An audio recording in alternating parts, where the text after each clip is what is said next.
আজকের যে লেন্সটা বানাচ্ছি সেই লেন্সটার নাম হলো অপটিফগ বা অ্যান্টিফগ। ওই দেখবে এসিতে ঢুকলেই, এসি থেকে বেরোলে ক্যামেরাটা ঝাপসা হয়ে যায় না, বা গাড়ি এসি থেকেও যখন তুমি নামবে তখন দেখবে ঝাপসা ঝাপসা হয়ে যায়।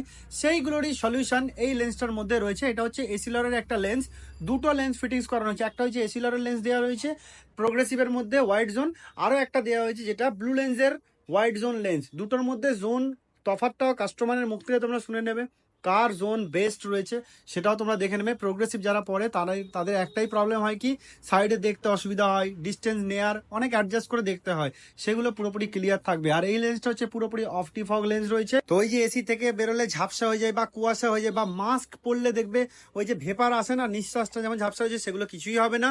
দুটো লেন্স কাস্টমারকে পরিয়েছি আর রিভিউগুলো কাস্টমারের মুখ থেকে শুনে নাও। এই লেন্সটা হচ্ছে অ্যান্টিফগ লেন্স আছে, আমি এগুলো সব দেখে দিচ্ছি। প্রথমত এখানে কার্ডের ফুল ডিটেলস পেয়ে যাবেন। এই যে অপটিফগ লেখাও আছে, ঠিক আছে, গ্রে কালারের যেমন ট্রানজেকশনে যা আছে, আপনার নাম ডিটেলস এভরিডে প্লাস সব দেওয়া আছে এখানে, ঠিক আছে। কত তারিখ অর্ডার আইডি, পাওয়ার ডিটেলস সঙ্গে, ঠিক আছে। এর সাথে শুধু এইটা মোছার জন্য এটা এসিলারেরই থাকে, অপটিফগের ক্লথ থাকবে। এইটা যখন ইউজ করবেন একটু সাবধানে ইউজ করে এর মধ্যেই রেখে দেবেন।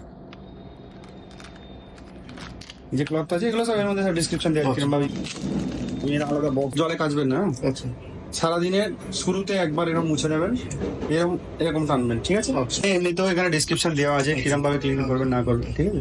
এর মধ্যেই রাখবেন, বা আমি এক্সট্রা আর একটা বক্স দিয়ে দিচ্ছি সেটার মধ্যে রাখবেন। চেষ্টা করি প্রত্যেকটি কাস্টমার যে যেটা নিচ্ছে তাকে সেটা ঠিক মতো বুঝিয়ে দেওয়ার জন্য। তো পুরো ডিটেলসটা ওনাকে বুঝিয়ে দিলাম, এবং উনি দুটো চশমা প্লাস আরো একটা সানগ্লাসের পাওয়ার দিয়ে বসিয়েছেন। তো এটা হচ্ছে ওনার ফাইনাল লুকস। আমাদের সবকিছু ভিডিওস একদম ওপেন থাকে, ঠিক আছে। দুটো টাইপের উনি লেন্স বানিয়েছেন, ঠিক আছে, একটা ক্রিজাল আর একটা ব্লু কাটের, ব্লু লেন্সের ব্লু কাট ব্লু ডিজিটাল করিডর। দুটোর মধ্যে কোনো পার্থক্য পেয়েছেন এক্সট্রা কিছু? না, কোনো পার্থক্য, শুধু ক্রিজালের দামটা বেশি গেছে, তাই তো। হোয়াইট জোনটাকে নিয়ে কেমন মনে হলো? দুটোরই এক, দুটোরই আমি কোনো ডিফারেন্স বুঝতে পারছি। একদম, এটা কিন্তু একদম র রিভিউ, ঠিক আছে। আমি জানতাম তাহলে আমি করতামই না, ঠিক আছে, এগুলো কোনো এডিট নেই, কিছু নেই, একদম সিম্পল, ঠিক আছে।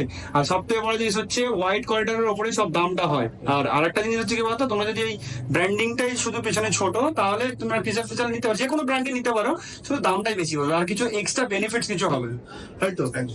দুটোর মধ্যে আমি কোনো তফাৎ বুঝতে পারছি। আর ওনার পাওয়ার কিন্তু কম নয়, ওনার পাওয়ার অনেকটাই হাই। তাও তোমাদেরকে আবার দেখিয়ে দিচ্ছি, তবে তোমরা বুঝতে পারবে। নর্মাল পাওয়ারে তো সমস্যা হয় না, কিন্তু হাই পাওয়ারে মেন সমস্যা হয়। দেখো -4.50, ঠিক আছে। আবার দুটো কাছের পাওয়ার অ্যাডিশনালও আলাদা। তারপরেও ওনার ওয়াইড রেঞ্জ থাকার কারণে কোনো না কোনো অসুবিধা নেই।